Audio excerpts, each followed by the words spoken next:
Welcome to Body Kindness, Learn and Grow. This is a special podcast series where we help anyone just getting started with body kindness. We're reflecting on how we have evolved since our earliest episodes. I'm Rebecca Scritchfield. And I'm Bernie Salazar. Let's get ready to spiral up together.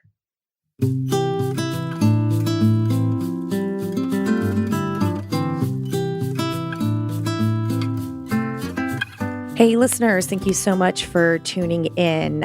In this Learn and Grow episode, we're answering a listener question and just a little bit of backstory. I try to answer 2 to 3 listener questions in conversation with Bernie. And the first question was about intermittent fasting. And before you knew it, we were talking for 30 minutes. And we decided to make it its own episode. So that's going to be the topic for today. And I wanted to add a couple things related to the timeliness. One is that there were several readers that submitted their own commentary about their experiences with intermittent fasting. You're going to hear Bernie share a little bit more backstory about his weight cycling experiences after The Biggest Loser, why he was hiding, why he decided to come out of hiding. And, hopefully that helps with shame resilience for any of you who might have been trying intermittent fasting or feel compelled to just because of culture or somebody else is doing it or whatever the reason is, right? If you've read Body Kindness, we talk a lot about how we get a dopamine reward just about thinking about, that we're hearing messages about it's going to help you this way and that way. And that you feel like, oh my gosh, maybe I should try it, like a FOMO scenario, and just imagining these positive benefits gives you a rush of dopamine. So keep that in mind, that there are lots of reasons why things that trend can feel like a magnet.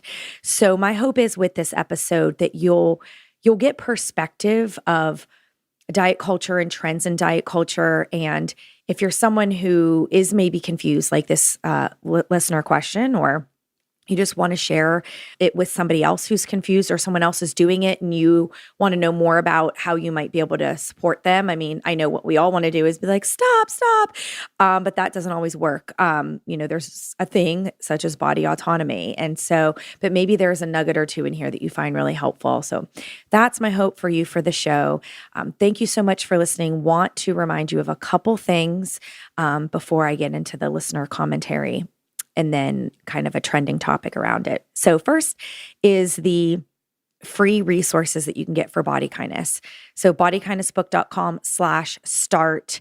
When you give your name and email, not only is that the best way for you to be on top of upcoming podcasts and other offerings that I have, and I email anywhere between 1 and 3 times a month, but you're also going to get a free video on 5 air quote health rules that you can break, and also a self-reflection guide. I check in with you over email. Of course, there's the book and all the wonderful resources there. And if you're somebody who has concerns about diabetes, or maybe you have a diabetes diagnosis, in the next month, Glennis Oyston and I are launching a virtual program that's a combination of learn on your own time and live interaction with us. And we've got great all weight inclusive, HAES informed, kind of think of it like Body Kindness for diabetes. So there's modules, transcripts, resources. We really are proud of what we've been putting together for the better part of a year to really help people who have concerns about their health and well-being. Maybe there's a family history of diabetes. I'm going to be sharing more personal backstory about that when the program launches in a future podcast. So please check that out. I also want to give a plug for Diversify Dietetics. This is a very important nonprofit that I am an advisory member of, and it's really all about making sure that the field of dietetics is diverse so that we can represent the diverse culture that we serve. And right now, most dietitians are thin, white, cisgender females, and we need more spaces for people of color. That's what this organization is about. They are currently raising funds, any amount, in their Fund the Future campaign, and you can visit diversifydietetics.org to learn more about that. So on with the show, I want to start with the bit of news that is out there. I got a bunch of texts and messages from clients and family members asking about intermittent fasting because they saw that there was a segment on the Today Show about intermittent fasting. But not only that, but the hosts, Hoda and Jenna were going to be trying intermittent fasting so that it looked like there were going to be multiple segments happening and that the hosts weighed themselves on air. And I got all kinds of responses from we have to start a change.org petition, to how could they do this, to is there something scientific to this because it's looking scientific. So I want to let you know that I watched a very short clip and I read the article that was on the Today Show about it. And I also want to say that I love the Today Show. I think Hoda and Jenna are wonderful people, and there is so much good that comes out of the Today Show when you look at the whole of the stories. So for other listeners who are also viewers and fans, it's okay to be hurt. It's okay to feel deflated. It's okay to have your heart broken. Also understand that, Hoda and Jenna are people too.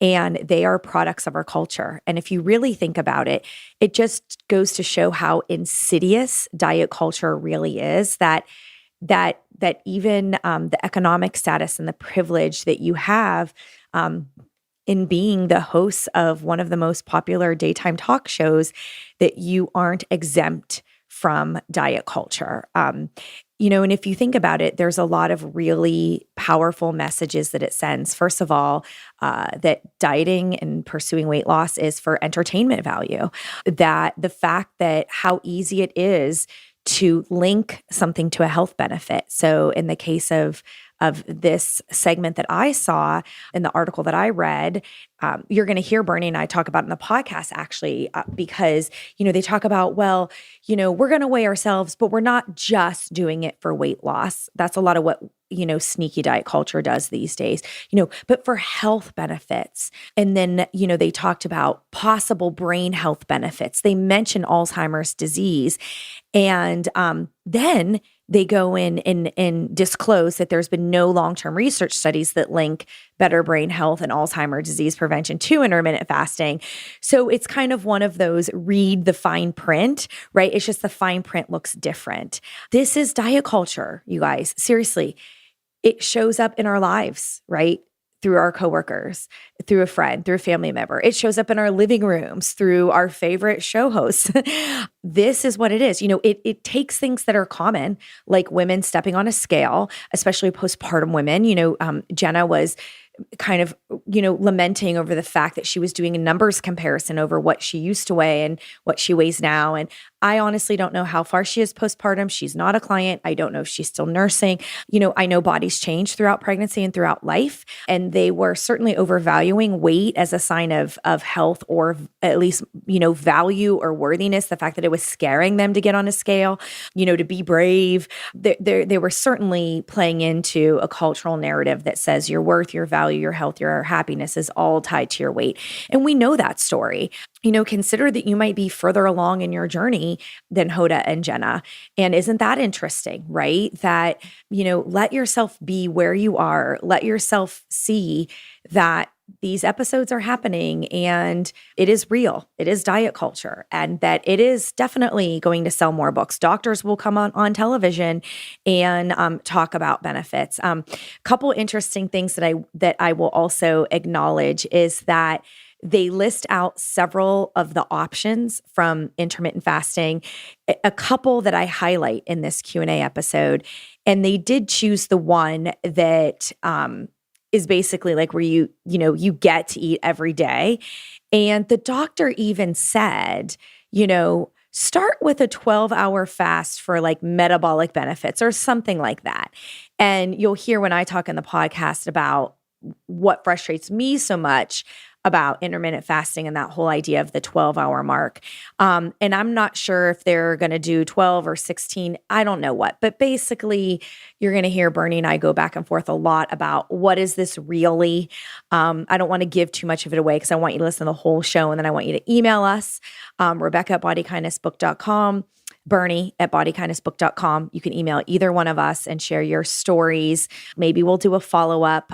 You can certainly join us in the Facebook group. That's Body Kindness Insiders. You have to answer the questions in order to get let in.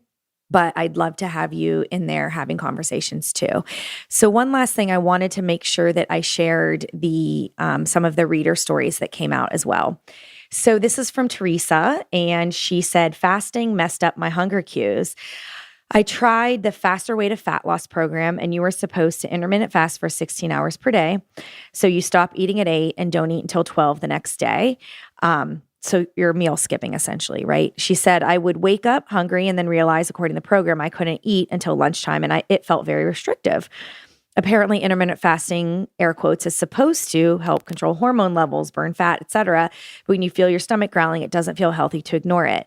Then every month, you're supposed to do a 24-hour fast. They said the purpose of a 24-hour fast was to reset your system. Reset. That is a common, if we're playing diet culture bingo, that's a common buzzword. So reset your system and give your body a break from digesting food. Body Kindness taught me that you can listen to your hunger levels rather than the clock. Thank you so much, Teresa. I agree 100%. I think the idea that we're distracting ourselves and manipulating based on hours of the day, we have better and more important things to do. Yes, we need to work on our connection to our bodies, right? Love, connect, care. I think intuitive eating is wonderful. And that is its own practice to learn and grow. It is a sliver of body kindness, but noticing and waiting for and recognizing your hunger can be an interesting approach in healing your relationship to food. But that doesn't mean like hold on tight and restrict yourself and use the clock as a way to skip a meal, right? That might mean noticing all the different beautiful ways that hunger shows up. And in Teresa's case, right, hunger was showing up before the 12 o'clock hit. So she absolutely needed to eat. Otherwise, it's your down starvation road. You're taking a step down that starvation road.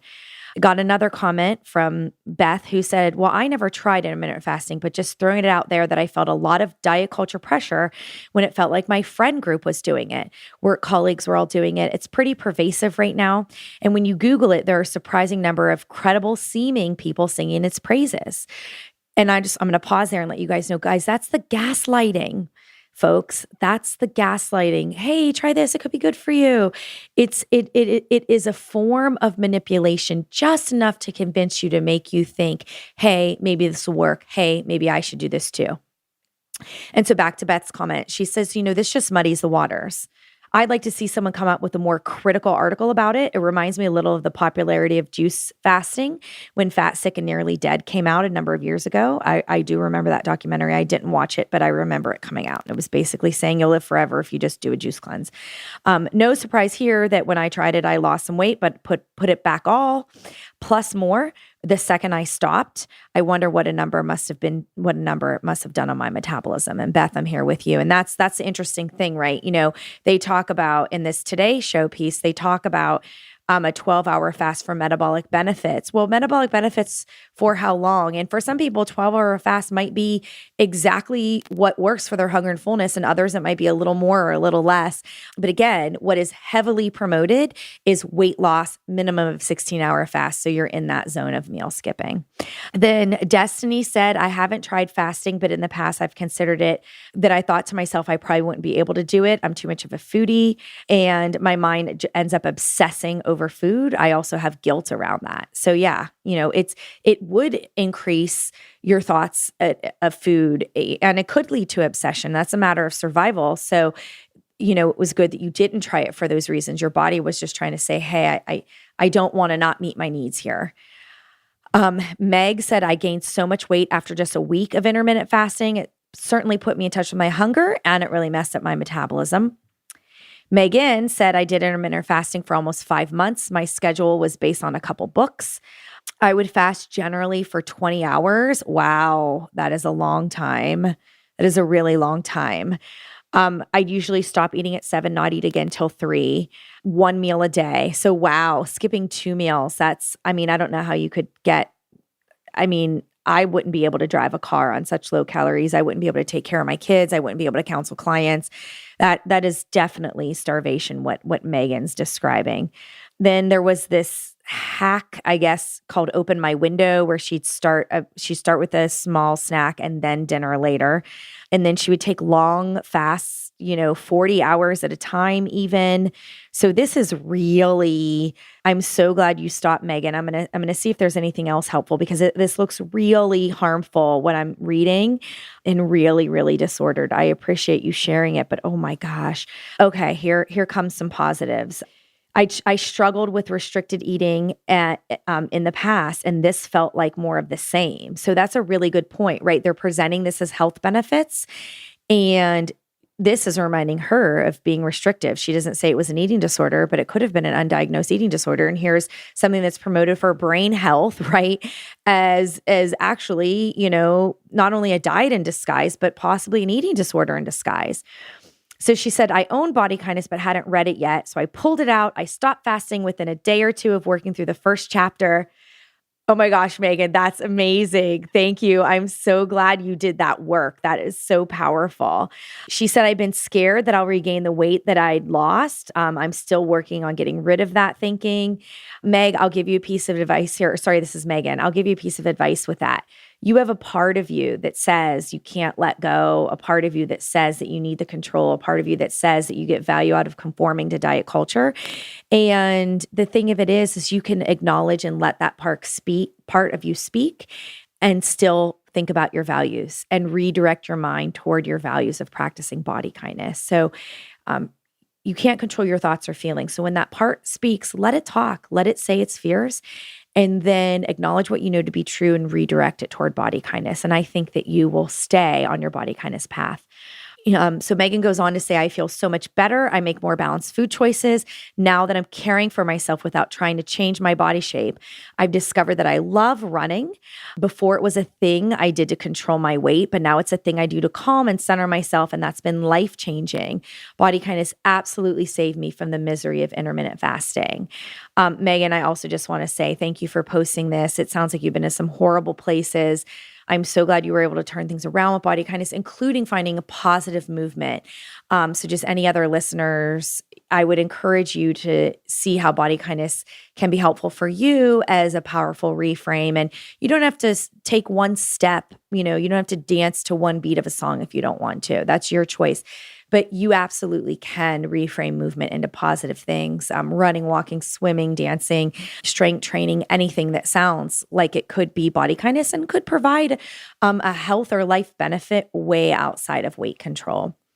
So again, listeners, what you're going to hear next is Bernie and I read the listener question and have a very interesting conversation about intermittent fasting. We would love to get your questions, Rebecca at bodykindnessbook.com, Bernie at bodykindnessbook.com. You can also submit your questions, bodykindnessbook.com/question. Please don't forget to leave a rating and review. And if you would like to support the show, that's at gofundme.com/bodykindness. 100% of your donation goes to help defray my production costs. I'm going to keep the show in the air because it's so important to me, but every penny of support really does help make sure that it continues to be ad-free and that I can keep up with the demands. Enjoy the show.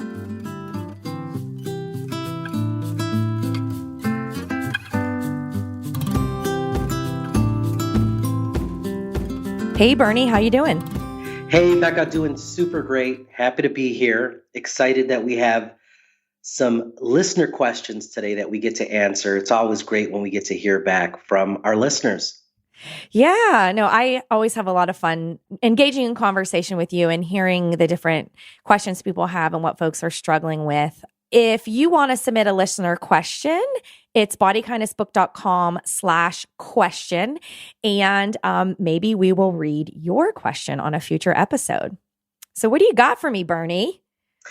So this first one comes from Sarah. And Sarah asks, what does the research say about fasting?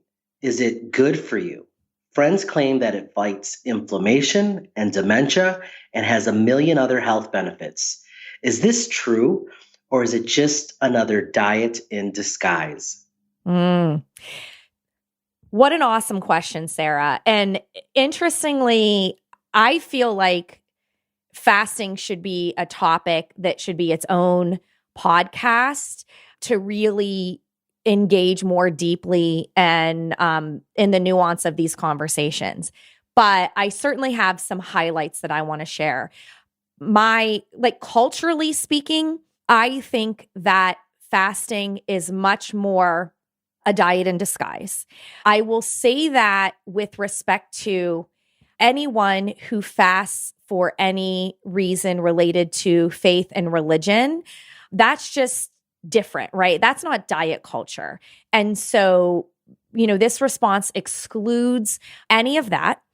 And it's more focused on the fact of the growth of fasting in our culture. You might hear words intermittent fasting. And then there's also something that I've seen, and I've seen this a little bit in the scientific literature, which is flawed in and of itself. So that's why I have my air quotes around that. But where they call it time-restricted feeding. I'm going to address that too a little bit. And there's all these different versions of fasting that I've seen, anywhere from several days where you just drink water or whatever, take something, I'm sure, to things that are more like, well, you're going to eat every day, but you're going to shorten the window in which you eat. And one of the most common ones that I've seen mentioned, whether that is something on social media or even recently, I was at a presentation about diabetes care. I was actually a speaker talking about health at every size care for diabetes. And I followed people, doctors, by the way. So one was a male, one was a female. And the male was presenting about intermittent fasting.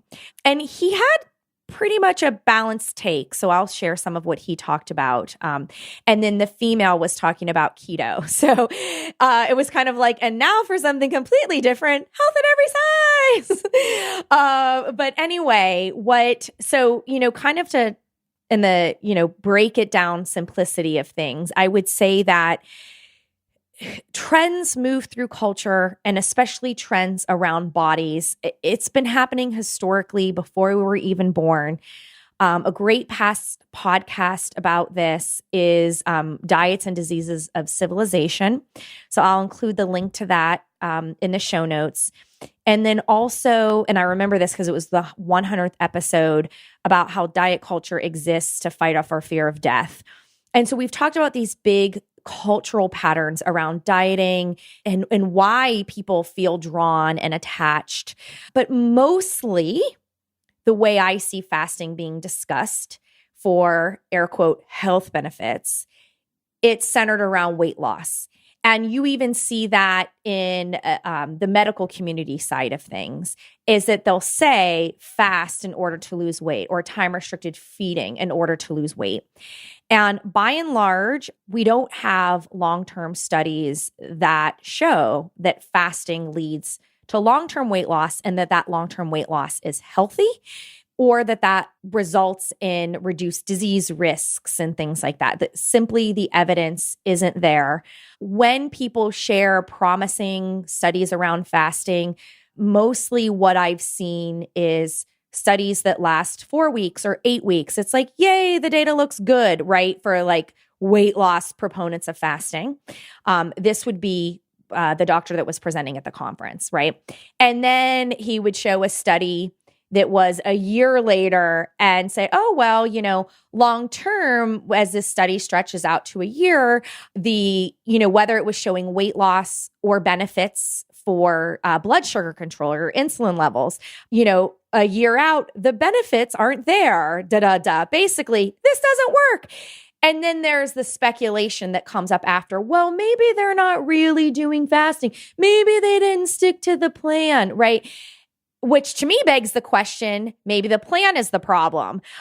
So I wanted to start with some of that.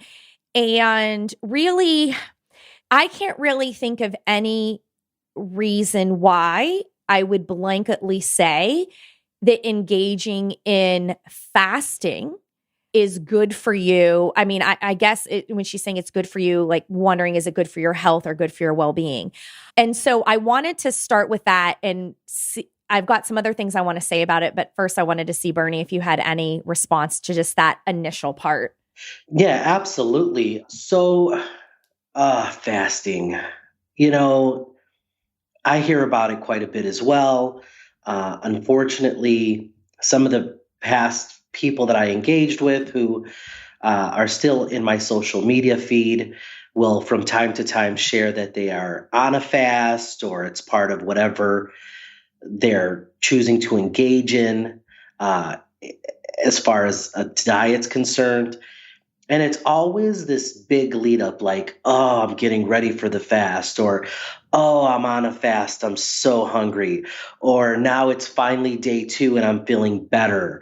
And it's just this huge to do, and it's surrounded with so much emotion. And most of it, in my opinion, isn't good as far as what they're expressing to people. It's like this huge sacrifice. And I've fasted before, right? I've done almost everything. So I'm speaking from my own personal experience. It was always really horrible. I mean, it's never fun. It felt completely restricting.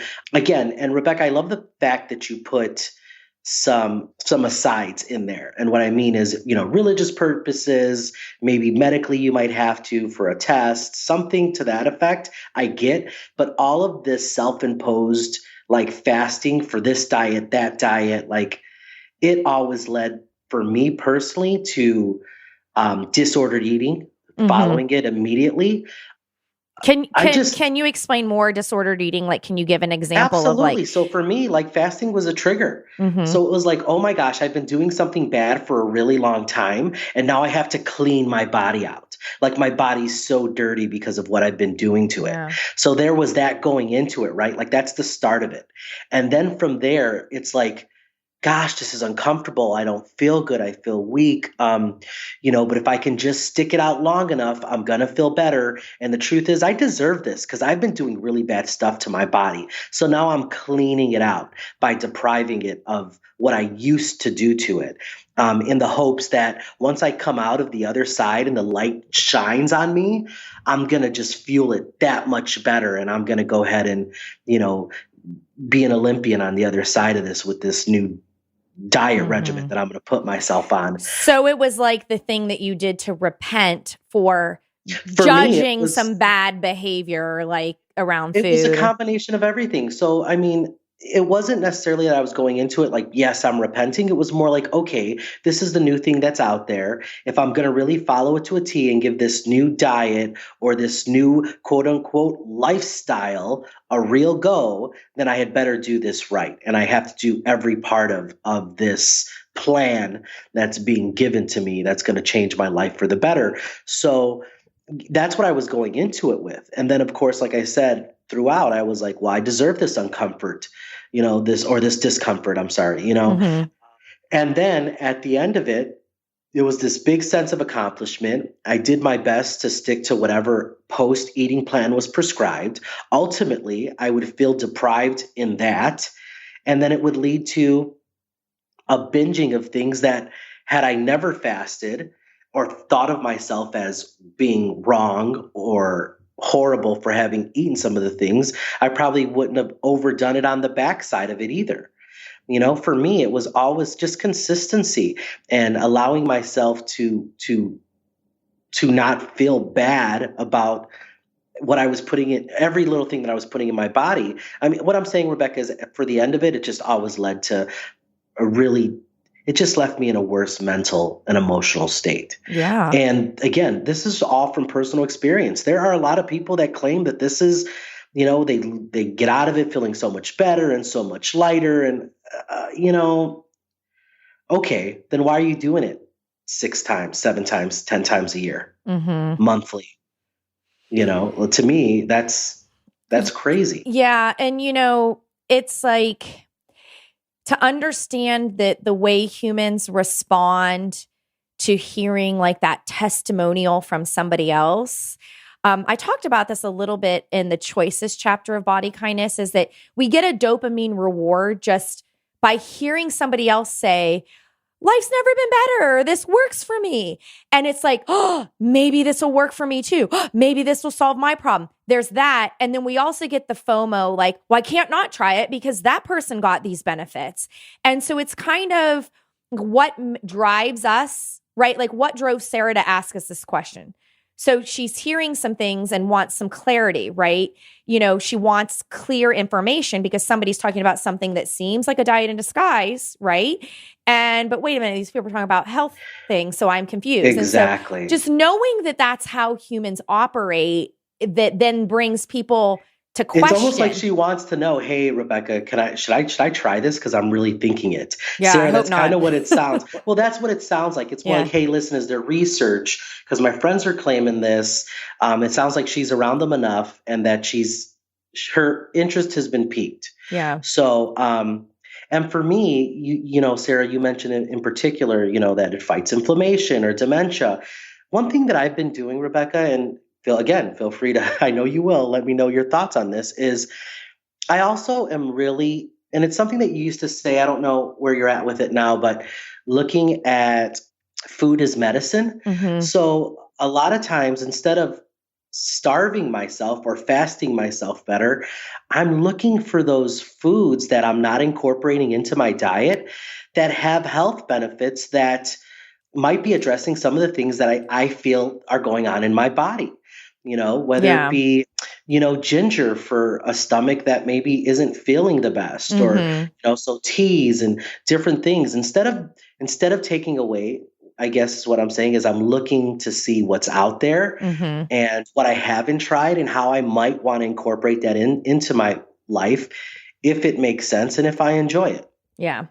Yeah. So I do have a little bit of a response for you for that. The first thing, I struggle with how food as medicine can be taken because of the stigma around medicine, right? Like medicine is medicine. And if we need insulin for diabetes or we need, if we need, to take a medication to help us with our mental health or a disease or condition, it's okay, right? We do not need to have 100% perfect, nothing ever bothers me. We're bionic humans. Well, let me jump in right? real quick. I love that you always go there because, again, when I offer what I just offered, it wasn't to the exclusion of anything that obviously, a doctor has prescribed you. Totally. Like my thing is, in addition to, are there things out there that I can enjoy exploring and looking into for their natural benefits, but not at the exclusion of anything, medically prescribed. Totally. Okay. I just want to put that out there. Totally aligned. And so that's why I was saying, I tend to fall into I don't want to step out of my comfort zone. Yeah. I've never in the past given food credit for some of the wonders that it can do for you.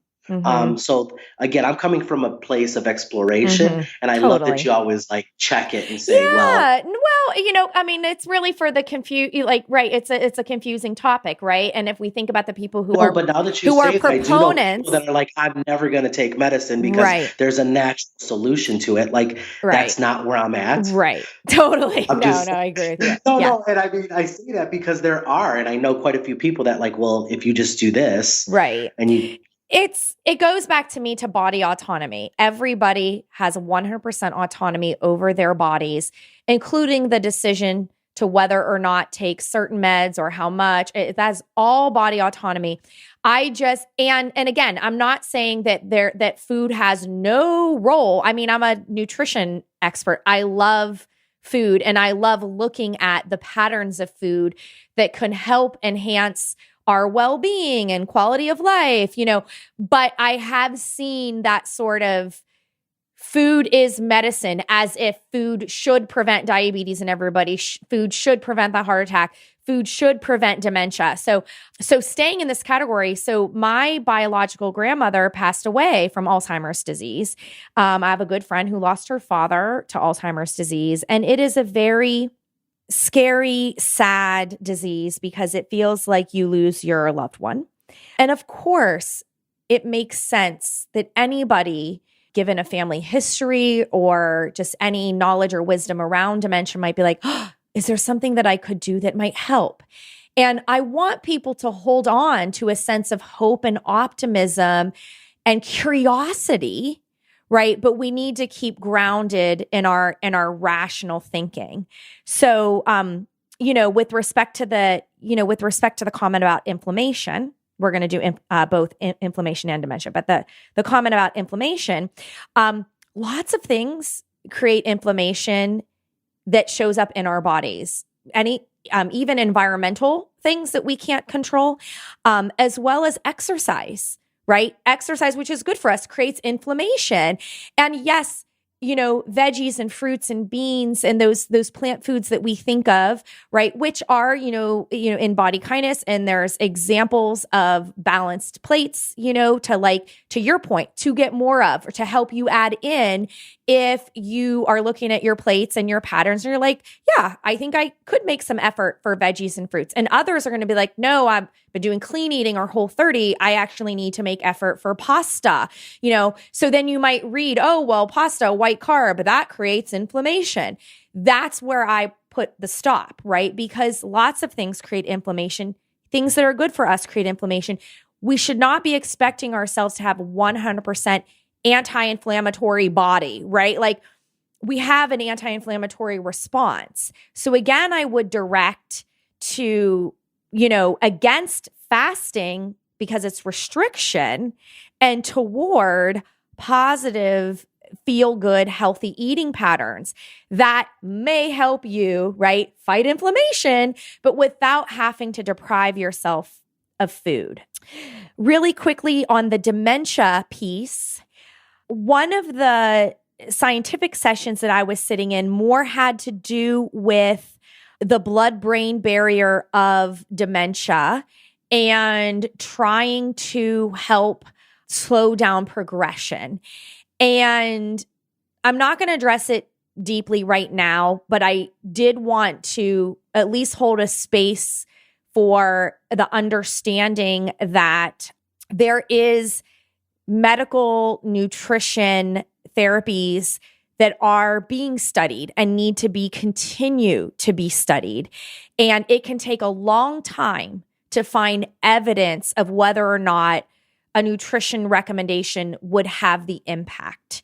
Again, fasting is mostly promoted as a, like fat phobic, weight management, diet culture-y thing. And therefore, it's not going to be helpful. It doesn't mean that there isn't a science team somewhere trying to look for a dementia cure and that there isn't an arm somewhere that isn't looking at food remedies. But I bring it back to what is good for my better life right now? What is good for my well-being right now? And that's how I would really frame around these health claims. Is somebody trying to sell you something? Is somebody using a small rat study? And in fact, a lot of the studies around fasting and dementia studies, before things are studies on humans, they are studied on animals, but animals are not humans. And so just because it says research doesn't mean that it's been long, that it's been validated, that's been done in humans. And again, back to what I was saying earlier about culture, it makes sense that you want to do everything you can to prevent dementia. Knowing I have a family history, it's on my radar, but it's like my quality of life now, I'm going to eat when I'm hungry and I'm going to stop when I'm full, right? I'm going to take care of myself with food. I'm not going to restrict and prevent myself from eating through fasting. And I think that's what, people should do. I do want to also identify some ways in which the fasting literature is kind of driving you and kind of where we would call normal eating patterns to wrap up the conversation. But I also wanted to pause, Bernie, to ask you if there was anything else that you wanted to address about the inflammation or dementia parts of it. No, I think what's really fun about our conversations, Rebecca, and I hope our listeners think that it's interesting as well, is just the very different points and lived experiences and knowledge base that we have. Again, in this question, it brings me back to my experiences with it, reliving some of that trauma that was associated with the weight loss aspect of this particular question. And it's always really good to hear your side of it, the science behind it, the fact that it's really not validated and there's no real proof behind it, because this is huge, right? And to me, this is a great question for right now because it falls right into this look at me social media type world that we're in. Mm-hmm. Like the reason why this question is here in my mind, or the one that the reason why it pops up for me more often than not, is because everybody who's doing this feels the need to share it. Mm-hmm. And therein, for me, lies the problem. It's this huge feat of I conquered my hunger and starved myself for a couple days. I mean, because you're fasting, dehydrated, starving, you're not healthy. So then someone's going to step on a scale and be like, oh my gosh, I saw numbers significant. Well, yeah, you haven't drinking or eaten anything. Like that's not good. Mm-hmm. That's horrible. Right. So that's where your listeners, you're getting a very raw, like take me back to how horrible this was for me personally type Bernie response. Yeah. Well, we also need to respect and learn from your lived experience. It's an honor that you're sharing it. It just, thank you. Yeah. It just led back to, it for me, disordered eating and feelings of inadequacy, and also having to prove myself. Yeah. And you're right. In that social comparison, it's the worst. And like, as if bodies, why do we compare bodies to each other anyway? Why do we make judgments that if you're, in a larger body, if you're a higher weight person? Seriously, is one that I know we could literally do a whole hour on because, there's so much underlying here, not to mention all of the science behind the fact that it's not proven to do anything positive. Yeah. Well, I do want to pivot for you to maybe talk a little bit about this sort of kind of the insidious ways that it shows up as a diet culture in disguise. So one of the most air quote popular recommendations that I've seen around intermittent fasting is the idea that, okay, you can eat every day, but you're going to restrict the window in which you're going to eat. And what I see promoted pretty heavily is something called 16-8, which is this idea that you're fasting for 16 hours and you eat for 8 hours. And it was one of the ones the doctor recommended that was in research. And he was presenting it against like, hey, this should feel good to you, right? Because we're not saying you're going to take 2 days off and not eat anything at all. Because I think there's something like 5-3 or 5-2, if I get my math right. But that there are fasts where it's like you literally don't eat anything for a couple days and then you have 5 days of where you're eating. And so it's like, he's like, so maybe it's more tolerable to do this where you get to eat every day. Like, congratulations, right? But when you look at the window, right, that would be asking a person to be allowed to eat between 7 and 3 or say 10 to 6, right? But I mean, you're skipping a meal is the bottom line, right? You can eat breakfast and you could eat lunch, right? But you're not going to be able to eat after 3. So what if that you work out in the evening, you're doing childcare? What if you're working, what if you need energy? What if you're not in bed by 5 o'clock at night? So it's literally calorie restriction making you skip a meal. And then even the window from 10 to 6. Okay, so I got to be off by a certain time and finish my last bite of dinner by a certain time. Oh, and skip breakfast. And I'm supposed to do this forever? What do I do when I'm not fasting? And then how's my body going to respond? So it's like these things frustrate me about the diet culture side of it because they make it sound like that they're offering you like some sort of gift. Oh, you still get to eat every day. But when you look at the practicality at it, what about a happy hour? What about holidays? Like, what is a person supposed to think if this is the thing I have to do? How do you fit it in your normal life, let alone all these other food-centered, joyful, special occasions that most everybody else is participating in that makes their life good, but there's different rules for you. And I should feel grateful because I get to eat something every day. I don't even know where to start with all that because you're absolutely right. No matter how you frame it, how you cut it up, how you divide the time of when you cannot eat, can drink, can breathe, can't breathe, it's all the same deal. Yeah. And for me, it really led to confusion, frustration, a sense of being less than, a sense of defeat, not adhering to, a false sense of success. Can I talk about that? Because when Mm-hmm. I was actually able to carry that ridiculous restrictive routine on for 2, 3, 4, 5 months, 6 months, the moment you are off it or you quote unquote slip up, like then you're messing up again. And then this fear of, oh my gosh, I'm going to go back to, whatever horrible situation I was living before I did this. It's just, for me, it was just all wrapped up in bad. Yeah.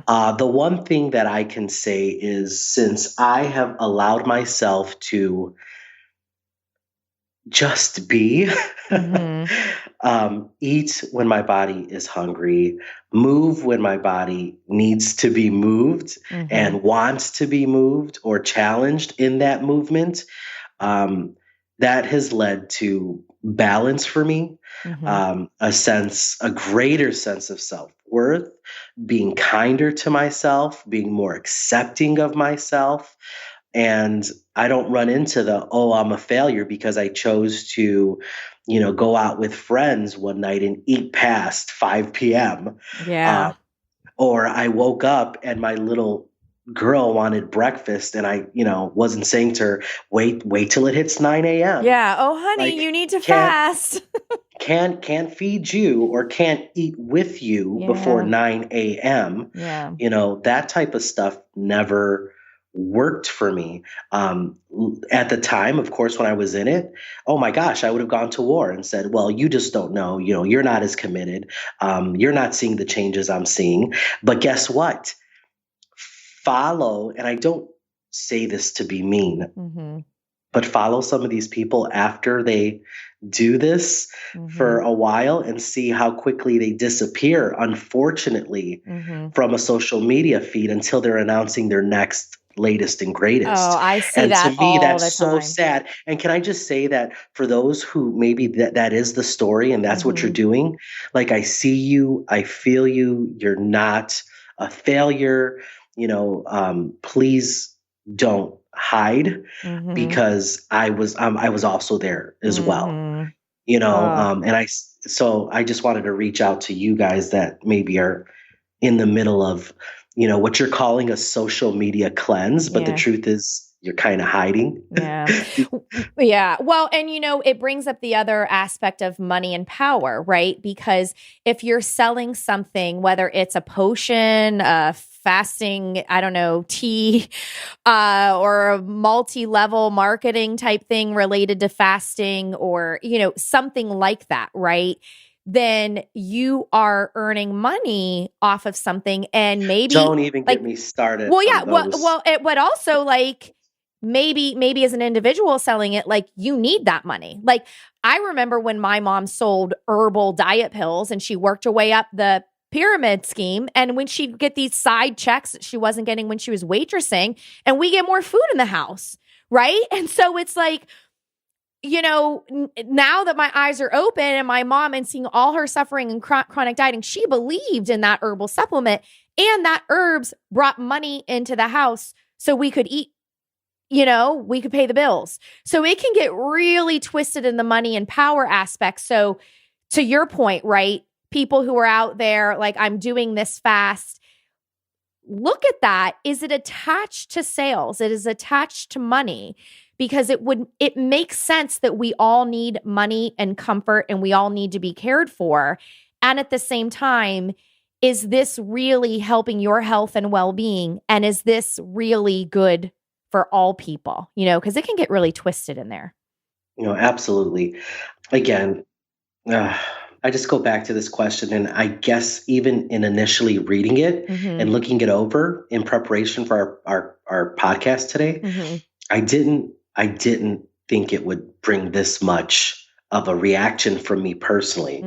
So again, Sarah, thanks for asking this. And Yeah. I hope our listeners are really getting a lot out of this one. Well, one quick thing before we wrap up this very important show, I wanted to acknowledge something about fasting. And this is not me saying everybody should do this, so please don't misunderstand it. But when I went to an education session that was, and I want to say this was around cancer cells, something like that. This was when my eyes first opened to, oh, wow, what a crock fasting really is. You can actually find where in some research, there is benefits to extending that window of fasting to a 12-hour fast. And when I think of the word breakfast, where we break the fast, and when I think of, and not that every day is like this, but when I think of a typical window of, our family's eating patterns, right? If I'm getting my sleep, taking care of myself. So, if it's a movement day, I'm getting my movement, I'm getting my sleep, and I'm taking care of myself with my attunement, my hunger, fullness, and with where I'm at with my preferences. There's a lot of, balance plate type things and foods that I really enjoy. But I look at that window, there's a natural 12-hour fast, right? So if I'm finishing up dinner between 7:30 and 8, that's around when I'm having breakfast the next morning. So I'm like, okay, what if that was the window that our body needed for resting and digesting, right? The sun is down, it's nighttime. We get ready for bed and we sleep and we get our good solid 8 hours of sleep, right? Wake up, have a glass of water, start getting ready. And then we have our morning breakfast to break the fast. So I wanted to put that out there. I'm not saying people should fast for 12 hours at all. But what I want you to do is stop and think about ways in which you already rest and digest. If you are working on intuitive eating and you're working on the principle of honoring your hunger and respecting your fullness, you may notice that when you're not hungry, you're not eating and you're working on soothing your emotions without food. And most of the time that's working out well. Doesn't mean you never eat when you're not hungry. Doesn't mean you never eat outside that 12 hours. But I bet you already, if you're practicing body kindness and in the way that it's recommended, you are engaging in emotional eating in ways that feels good. And you very well may already have, just in connecting to your body, this 12-hour quote fast, right? That is built into your life. And if it's not, there's no shame in that. But if I were to look at anything that might actually have something helpful, I would look at what are your eating patterns as you're working on intuitive eating anyway. And do you have windows where you rest and digest because you're sleeping? Do you get what I'm saying with that? Yeah, no, I completely understand that. And, I just want to throw it out there quickly. I know that we have, listeners who work odd hours or, maybe night shift. But what I'm hearing from you, Rebecca, is if you're in tune with your body, there will be moments or hours or time frames where you really are sleeping, resting, digesting. Yep. And that makes sense, Yeah, or if you're noticing that you're having a craving, because you smelled some food walking down the street, it's like, okay, so that's reminding me that I really like Indian food, but I'm not hungry right now, or I'm going home and it's taco night tonight, so I'll go ahead and make the tacos, but I might add Indian food to the dinner later, right? It's like that sometimes you're naturally choosing not to eat because it's not a good time or you're not hungry, and so you're fasting, right? And then overnight, yeah. You eat your dinner, you get ready for bed, you give yourself a good night's sleep, and you're likely naturally, if not already at a 12-hour fast, very close. And my point of it is, it's not to promote fasting. It's that, the question asked about research. There are 12-hour time restricted feeding. that is included. It's like, is that time restricted, or is that somebody trying to set better boundaries around their life and trying to connect and be in tune and take care of their body? I think that's what I meant. But this is a good chat. We should definitely talk more. I want to thank Sarah for asking the question. We will definitely be back with more questions and answers soon. If you want to submit your question, you could submit it to bodykindnessbook.com/question. Thank you so much, Bernie, for being here with me today. Thanks for having me, and listeners, thank you so much for sending in your questions and for tuning in.